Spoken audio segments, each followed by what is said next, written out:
Bom, voltar aqui para o nossa apresentação, tá? Então, assim, ó, esse é um artigo clássico, né, da Anne Wernberg, que ela fala, e Thomas Albrechtson, que falam justamente isso que a gente estava comentando, né, sobre a superfície, né, e aqui nessa tabela vocês veem também o grau de desenvolvimento, né, tá? Então eu tenho coeficiente de atrito da superfície, né, tá? Então lembrem, né, ele tem que ser maior do que 1, tá, para ser ideal, tá? E aqui então a área desenvolvida por ele, né, ou a área melhorada quando você adiciona a rugosidade na superfície, tá? Então leiam esse artigo, tirem suas conclusões, né? Mas vejam que existem superfícies que são consideradas melhores porque elas têm uma área, né, um melhoramento da área da superfície muito melhor do que as outras, tá? Então não é simplesmente só marketing, tá? Tem ciência por trás também daquilo que é considerado melhor, tá? Bom, esse foi meu doutorado, tá? Falando então, eu fiz com a superfície osteotyte da Biomet Triai, a Bone Like, que era a superfície na época da Biomet Triai BR, fabricada aqui no Brasil, e a superfície Nanotyte. Testei então, né, a adesão e proliferação das células em cima dessas superfícies de titânio, tá? E a conclusão que a gente chegou no estudo, tá, é que in vitro existe como fazer melhoramento da superfície, tá? Se a gente não conseguiu ver em vivo, né? Então com micropartículas, tá? Mas as superfícies rugosas de ataque ácido, elas são super seguras também. É um método barato, bem simples e eficaz de produzir rugosidade de titânio também, tá? Por isso que é a mais adotada pelas empresas nacionais, tá? Mas como é que isso acontece? Eu expliquei na aula passada de uma maneira mais encenando do que realmente mostrando, né? Então eu resolvi desenhar. Acho que ficou melhor aqui no slide, vai ficar bacana, tá? Então a gente tem a superfície do titânio, né? E ela vai então integrar. Como é que a célula chega lá? Nós temos dois mecanismos. Nós temos a osteogênese à distância e a osteogênese de contato, tá? Então, como é que funciona? Pegar aqui do lado direito, né, da tela de vocês, né, eu fiz brilhantemente, né, o desenho de um implante de superfície lisa, ou seja, sem rugosidade, tá? Então, um desenho extremamente bem feito e exemplar, né? Parece Pablo Picasso, tá? Para começar a osteointegração, eu preciso que haja o trauma cirúrgico. Mesmo ele sendo programado, ele vai acontecer. Então, no momento que eu faço a perfuração do tecido ósseo, ela não é agressiva, mas ela vai gerar, então, o quê? Um rompimento das plaquetas, tá? Que são são os primeiros componentes sanguíneos que vão chegar no local para iniciar a cicatrização. Essas plaquetas se rompendo, né? Elas vão liberar no meio substâncias que são chamadas de fatores de crescimento, né?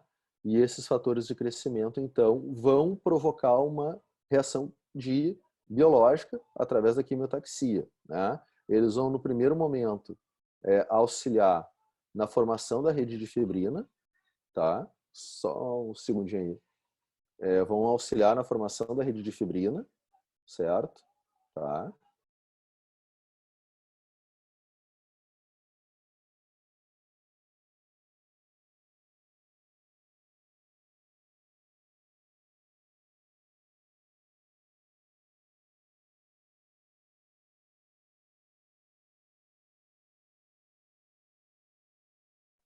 Deu, voltei. Estava falando com meu filho, tá? Então, essa rede de fibrina, ela vai permitir, tá, que os osteoblastos, então, cheguem no local, tá? Eles vão receber aquela informação dos fatores de crescimento e os osteoblastos vão ter que sair, né, da matriz óssea e migrar até a superfície de titânio, tá? Então, eles vão usar a rede de fibrina através do estímulo dos fatores de crescimento para chegar, né, até o titânio. Nesse caminho que eles começam a migrar, essa rede de fibrina, como a superfície não é rugosa, tá? Ela vai se soltar, ela vai se desfazer. E essas células vão parar no meio do caminho. Algumas vão chegar no titânio, outras não, tá? Mas elas têm informação de neoformação óssea, porque essa informação vai ser dada. Se você perfurar um tecido ósseo e não botar um implante, vai formar osso também. A informação para formar osso vem das plaquetas, né? Vem do processo de cicatrização. Então, como elas têm essa informação, elas vão começar a formar osso.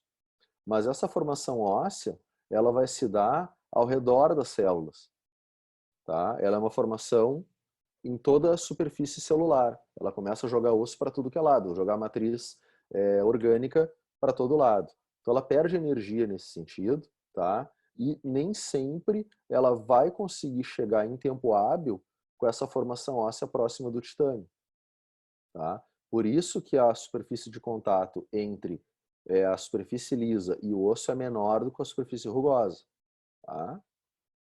E isso então a gente chama de osteogênese à distância. Integra o implante? Sim. O trabalho de Brannemark comprovou que os implantes lisos osteointegravam, né? Mas eles osteointegram de uma maneira mais lenta e numa osteointegração não tão efetiva, tá? Quando a gente comparado então com a superfície rugosa, tá? Que aí sim, mesma coisa.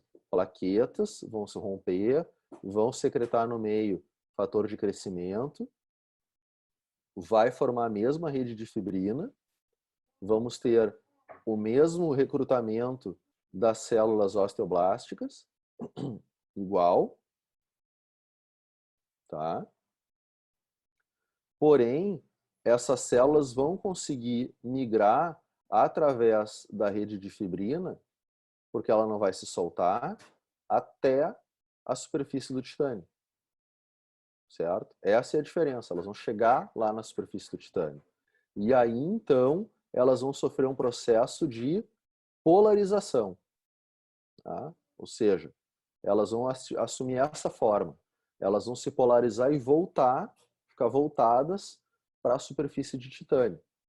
Com isso, a formação delas vai ser uma formação semelhante à que a gente tem no periósteo, semelhante que a gente tem, por exemplo, dos odontoblastos na dentina, né? Ou seja, a gente tem uma linha celular e essa linha ela é polarizada, ela só forma osso numa direção.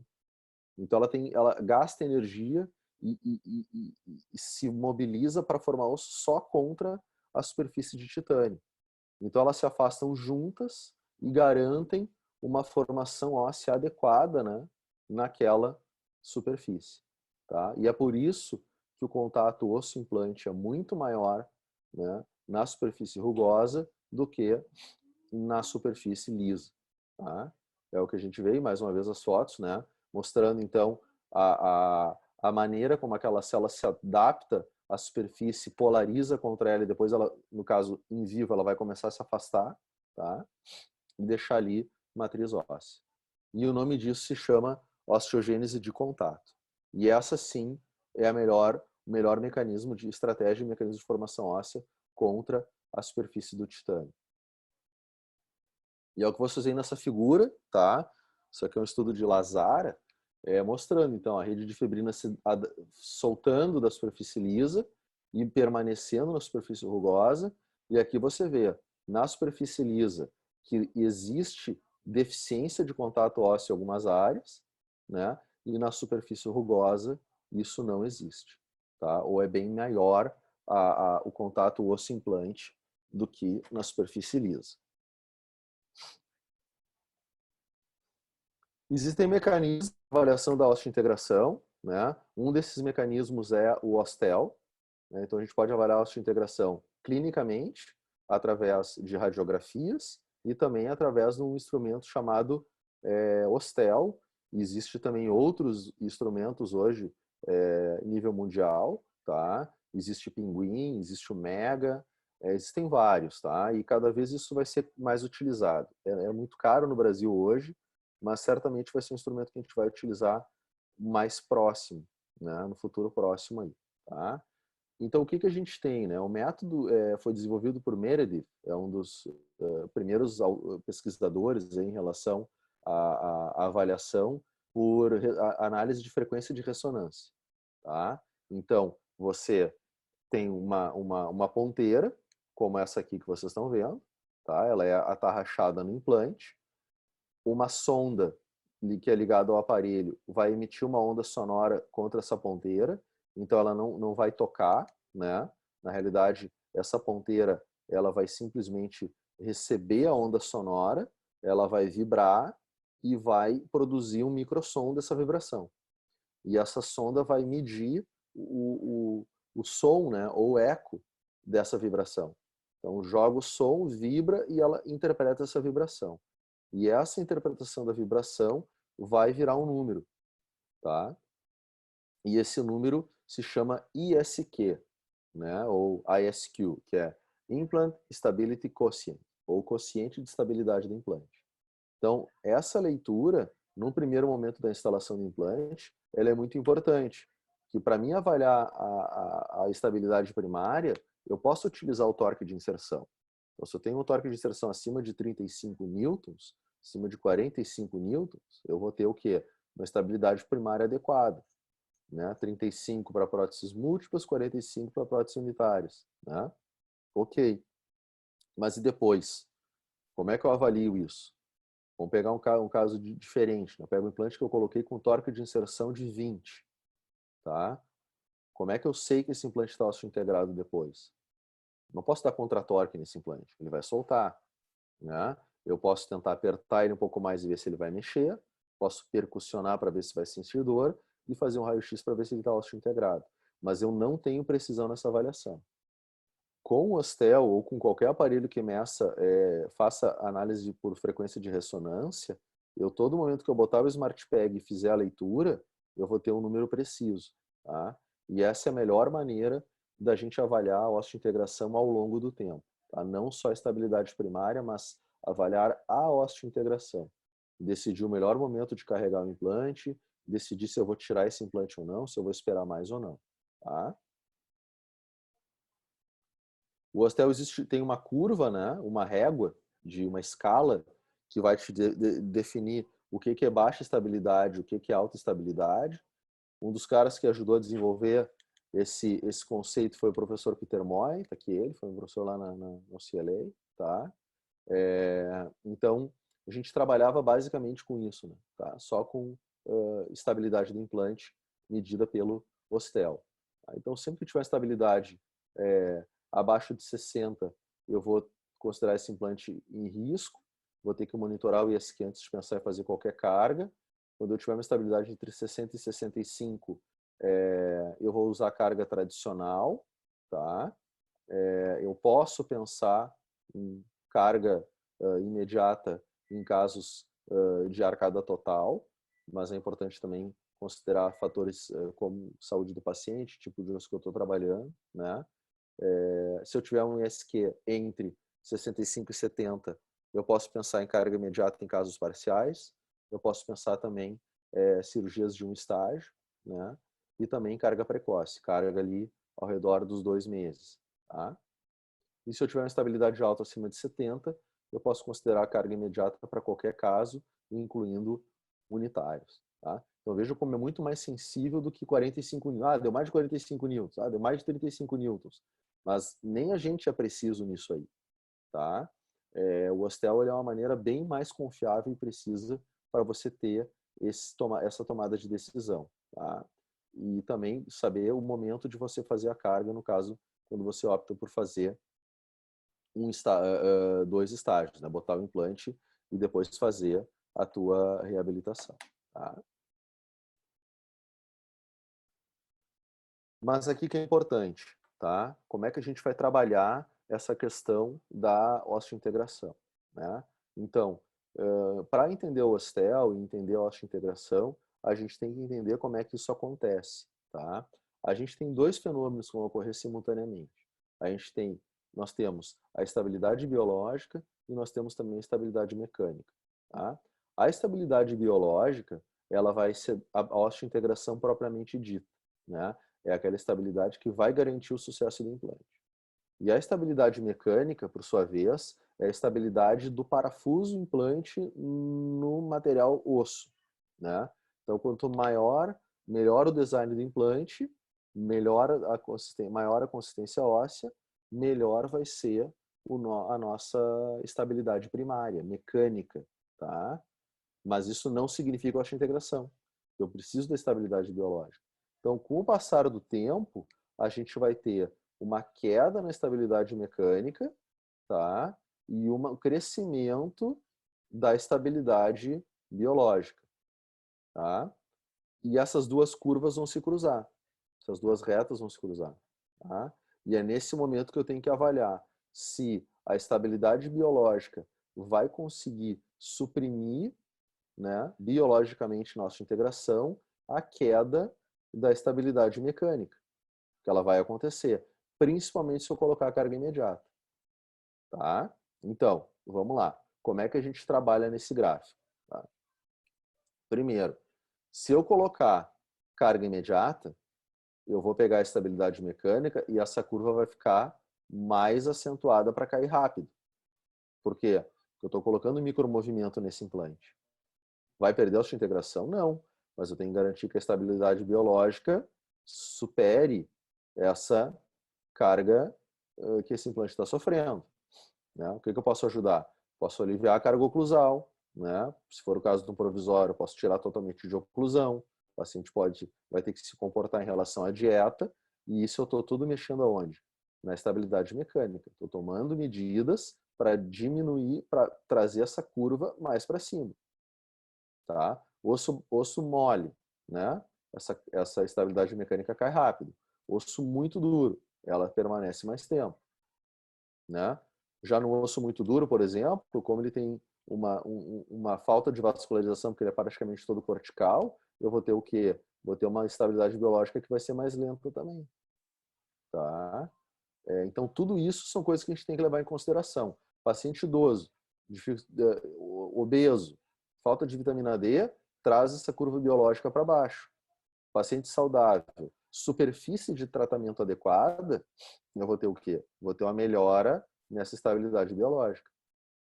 Certo? Então, isso tudo a gente tem que botar na balança.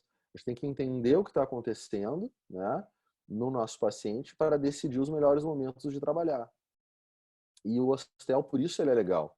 Por isso que o trabalhar com o ISQ como o teu ponto de tomada de decisão é muito bom, tá? Porque te dá segurança no trabalho, né? Segurança para que você consiga, então, entender, né, principalmente quando essas curas vão se interseccionar e o melhor momento para a gente conseguir, então, suprimir com a estabilidade biológica e estabilidade mecânica, tá?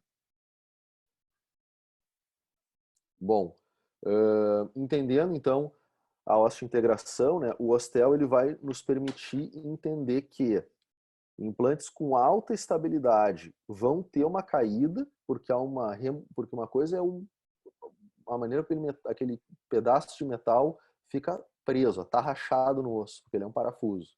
Tá? E a outra coisa é a osteointegração biológica. Tá? Então, parafusos que entram, né, de titânio no osso, que entram com alta estabilidade, tá? Pode acontecer deles terem uma perda, né? Uma queda na leitura do Ostel, mas isso não significa que ele vai ser perdido. Ele pode ter lá um ISQ de 89, né? Eu já vi o ISQ de 92, que é absurdamente alto, porque o ISQ é uma curva logarítmica, né? Então, quanto mais acentuado, quanto mais alto o número, muito maior é a diferença com relação ao número mais baixo, tá?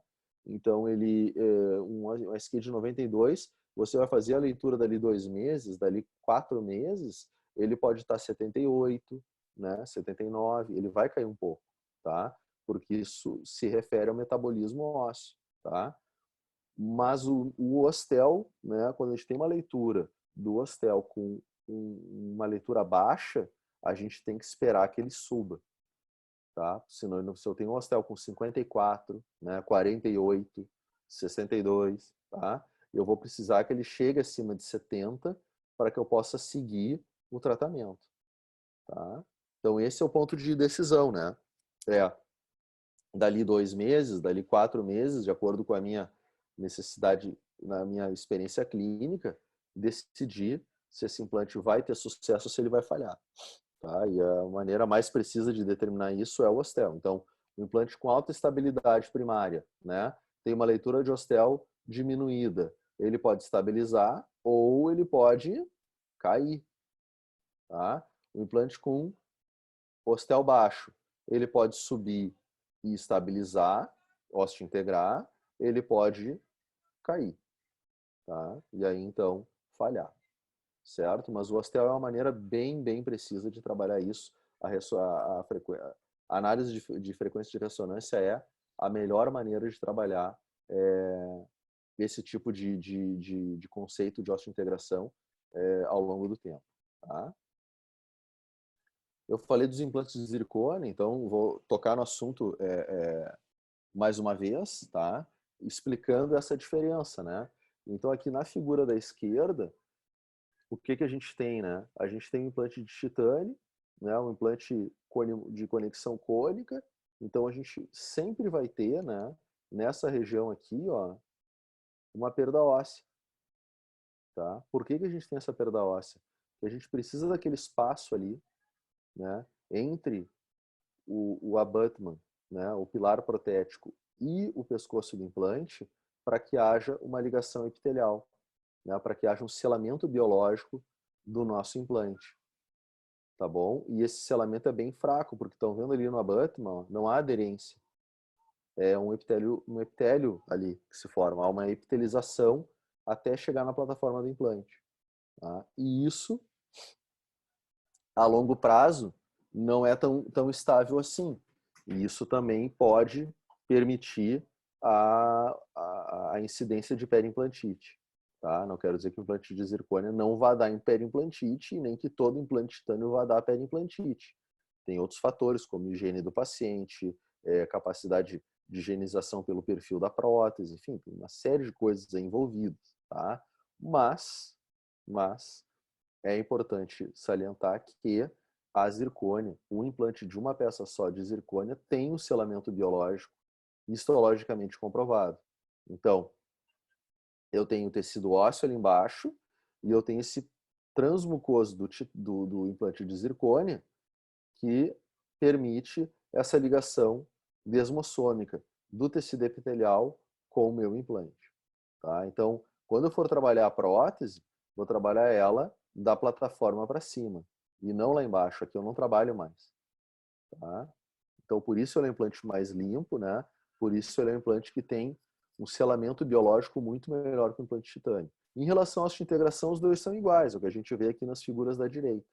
Tá? Eles têm a mesma capacidade de osteointegração, certo? Talvez o titânio, por ser metal e ter uma maleabilidade maior do que a zircônia, a superfície de titânio hoje são melhores do que a de zircônia, né?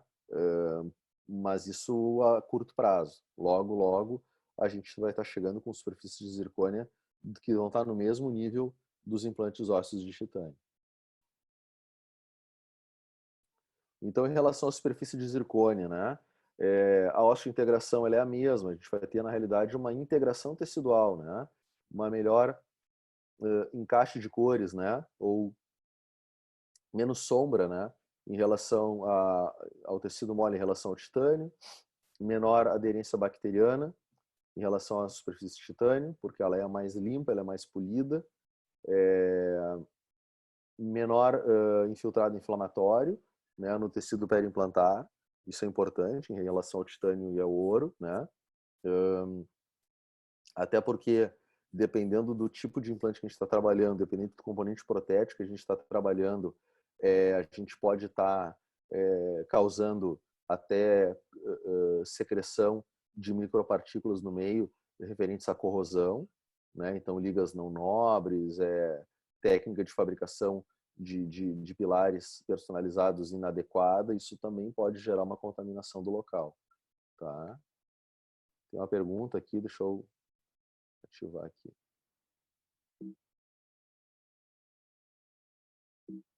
Só um pouquinho, gente.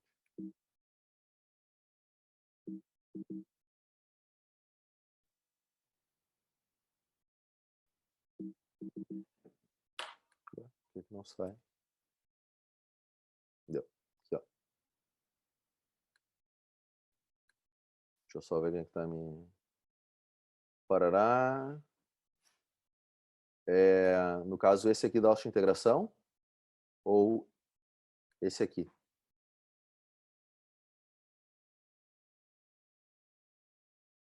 Qual que você quer que eu repita? Esse aqui? Tá.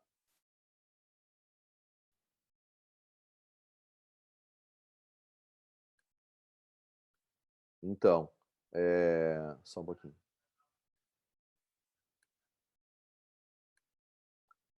Então, em relação a esse slide aqui, tá? A gente tem, então, ele fala, na realidade, tá? Da integração tecidual da zircônia com o titânio, com o osso, né? Então, a gente tem uma coloração, como é que eu vou dizer assim, uma melhor encaixe de cores, né? Porque a zircônia é branca em relação ao tecido mole, não tem sombra, né? O titânio é cinza, escuro, então ele vai causar sombreamento, certo? A gente também tem uma aderência bacteriana menor na zircônia do que no titânio. Isso também vai gerar uma facilidade no tratamento da periimplantite ou uma menor incidência de periimplantite, tá? Menor infiltrado inflamatório ao redor do tecido periimplantar do que osso e titânio, tá? Do que ouro e titânio. E isso acontece porque o componente protético, o encaixe como ele é feito no titânio, ele é diferente da zircônia, tá? Ele é feito lá no nível ósseo, certo? Todo metal, com o tempo, ele sofre o processo de oxidação. E essa oxidação, ela pode causar e gerar, principalmente quando a gente utiliza materiais que não são nobres, tá? Ou fundição inadequada de material, sintetização inadequada de material, microgap, micromovimento da prótese, ela vai ficar soltando fragmento, ela vai corroer, ela vai sofrer um processo aquele local vai ficar irritado. Isso a gente vê direto, tá? Então, por causa disso, né, quanto menor for o gap, quanto menor for a liberação de resíduos nesse local, menor vai ser a incidência de processo inflamatório, infiltrado inflamatório. Tá? Bom, como eu mostrei para vocês, ele é favorável à formação de atáchimas epiteliais e obturação da mucosa, o que não ocorre nos casos de implante de titânio. A gente tem atáchima periodontal até quando não tem tecido queratinizado, tá? Atáchima epitelial. Isso no implante de titânio não acontece. Se não tem queratina, não tem atáchima, tá? E também vai melhorar a microcirculação no tecido periimplantar, por ser mais biocompatível, tá? Do que o titânio, tá? O presidente da Academia Internacional de Implantes Cerâmicos, o Dr. Sami Nambiusi, na palestra dele, faz um raciocínio, né? Falando que o implante de titânio, ele é biotolerável, tá? Quem é biocompatível é o implante de zircônia pela capacidade que ele tem, tá? Então, é importante, né, a gente pensar nesses conceitos no futuro também e abrir a cabeça, tá? Mas sim, o implante é biocompatível, de titânio, uso muito, vou usar muito ainda, tá? Mas a gente tem que sempre abrir a cabeça para novos materiais, novos conceitos, tá? Até porque, né, a gente tem na boca duas superfícies, a superfície dentária, interface dental, que é branca, ou tons de branco, e a superfície da mucosa são tons de rosa, né? Tudo que foge desse padrão incomoda, tá? Então, o implante de zircônia também trabalha nesse sentido. Esse caso eu já mostrei para vocês na aula passada, eu vou mostrar de novo, tá? Para reforçar o conceito da análise de frequência de ressonância, tá? Então, lembra desse caso? O paciente botou, fez esse trabalho com um colega aqui em Porto Alegre, não ficou legal, ela perdeu todos os implantes, tá? E essa prótese estava com mobilidade, sangramento, um trabalho muito mal feito, tá?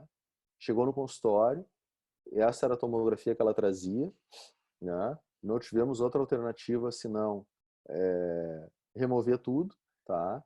Mas antes de remover, eu tive que fazer então uma uma enxertia, sinus lift bilateral, esperamos 12 meses, eu fiz os implantes, fui morar nos Estados Unidos, voltei e retomamos o tratamento, tá?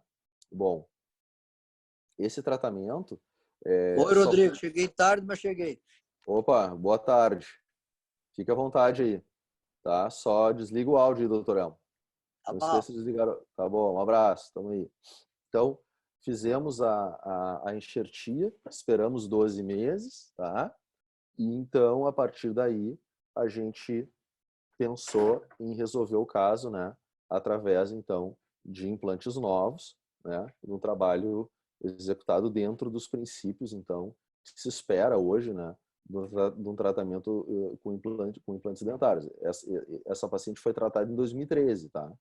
E reabilitada em 2014. Então, já eram muitos próximos dos conceitos que a gente trabalhava hoje. Isso não é um trabalho que estava 10 anos em boca.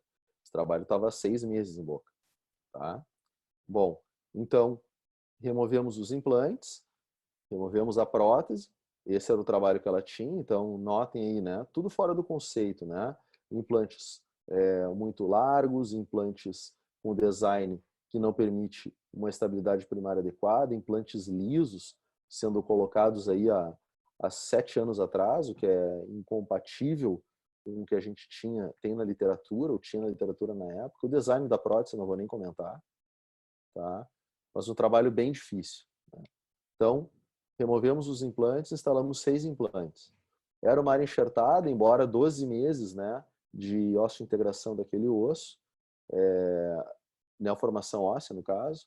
Através do ISQ, a gente consegue ter um padrão, né, para decidir, então, trabalhar com carga imediata. Então, tinha um torque de inserção em alguns implantes mais baixos, né, tá? Mas tinha um ISQ adequado. Para quê? Se a gente respeitar a escala, para fazer carga imediata em implantes múltiplos, tá? Os números aqui estão um padrão americano, tá? Certo? Esse caso eu apresentei lá na volta, lá no nosso encontro de ex-alunos. Então, o padrão de numeração de dentes americano é diferente do nosso, tá? Aqui, mais uma vez, o caso. E aqui, como a paciente saiu da cirurgia, né? Tá? Isso aí é o segundo dia pós-operatório, ela recebendo a prótese provisória.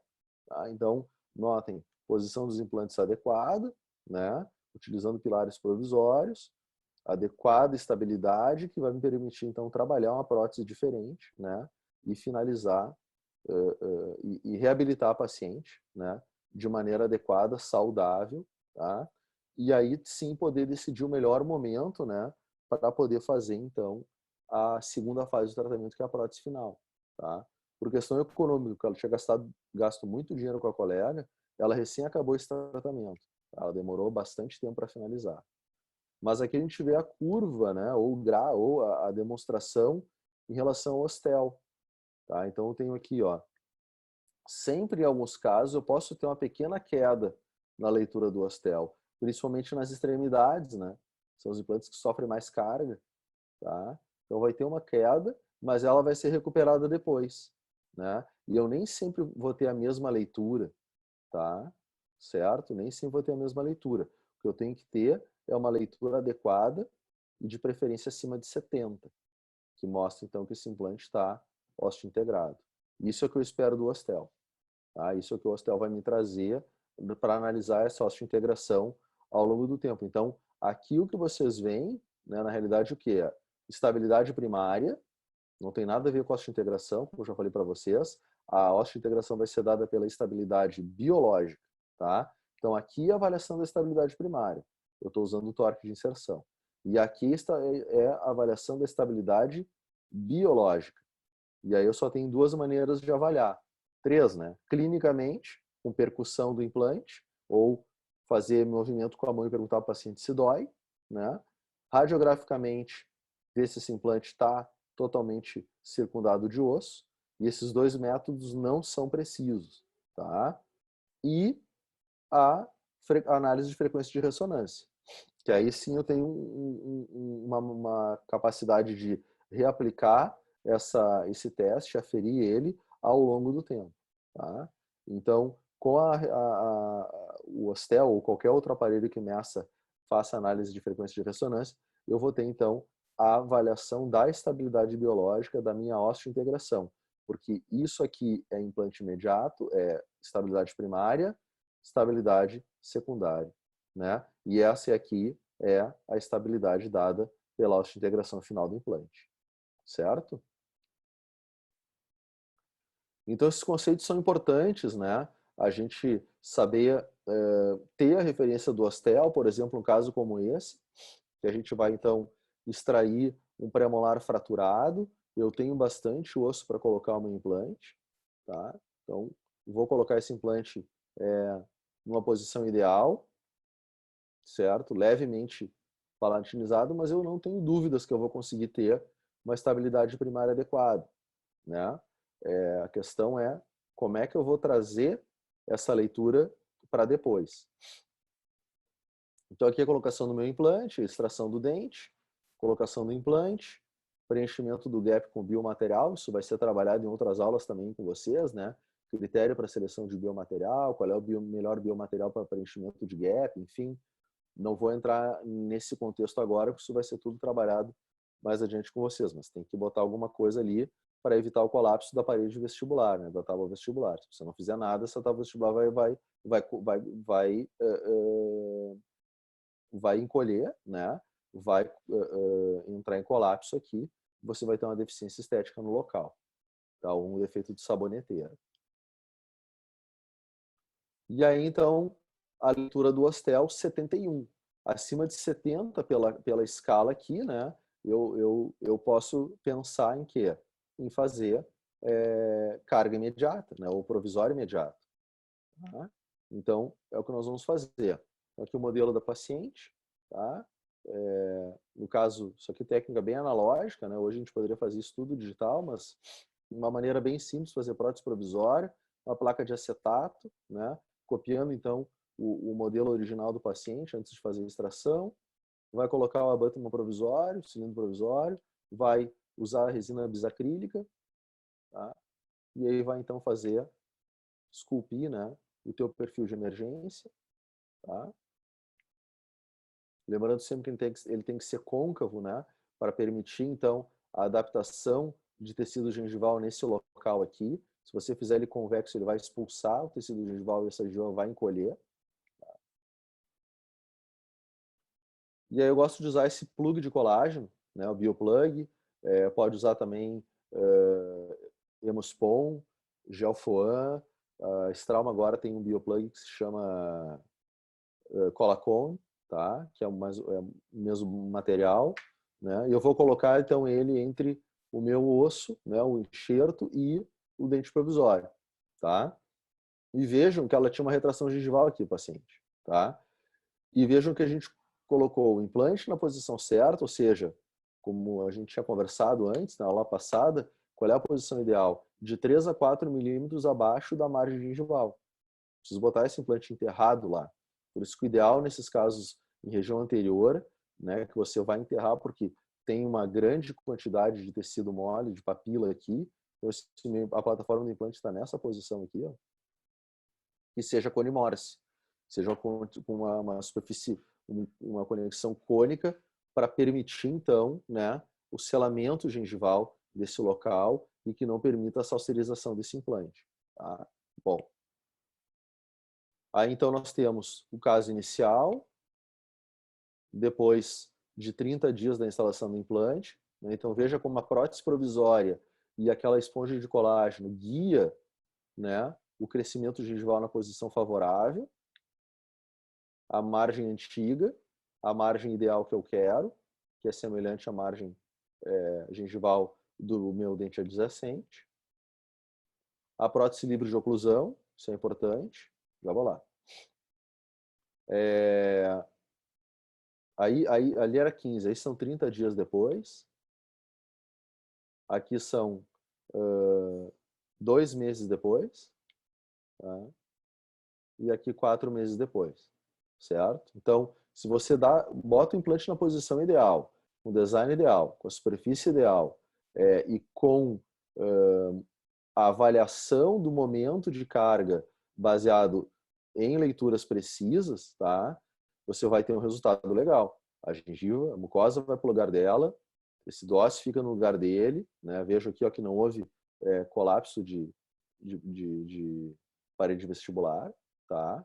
Olha como tá bonito esse tecido aqui. Aqui não foi feito enxerto gengival nenhum, tá? Somente preservação alveolar.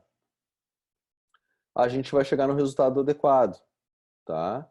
Então olha aqui, ó. Olha onde está a formação óssea. Aqui, conexão cônica, né? Se eu botar essa conexão na parede do meu implante, eu vou ter uma perda óssea aqui assim. Isso pode não interferir no meu resultado agora, mas se o paciente fraturar ou perder esse implante aqui, ela vai perder todo esse papilo aqui, ó, todo esse osso aqui, ele vai ser perdido por quê? Porque não vai sustentar, certo? Então, com a plataforma shifting, eu vou ter uma manutenção desse pico um pouco melhor, tá? Mas veja o grau de formação óssea, e aí então eu vou remover o meu provisório e vou fazer a leitura do Astel. E aí o que eu tinha 71, né? Agora eu vou ter 81, bem maior, uma baita estabilidade, né? Mas essa não é estabilidade primária, essa é estabilidade biológica. Então, nesse caso, a estabilidade biológica tornou esse implante mais estável do que a minha estabilidade inicial, tá? Então, isso é o que eu quero deixar bem claro na mensagem da aula para vocês em relação à análise de frequência de ressonância, é justamente isso, né? Aqui, nesse momento, eu estou medindo estabilidade biológica, tá? Deixa eu sair da aula aqui para responder alguma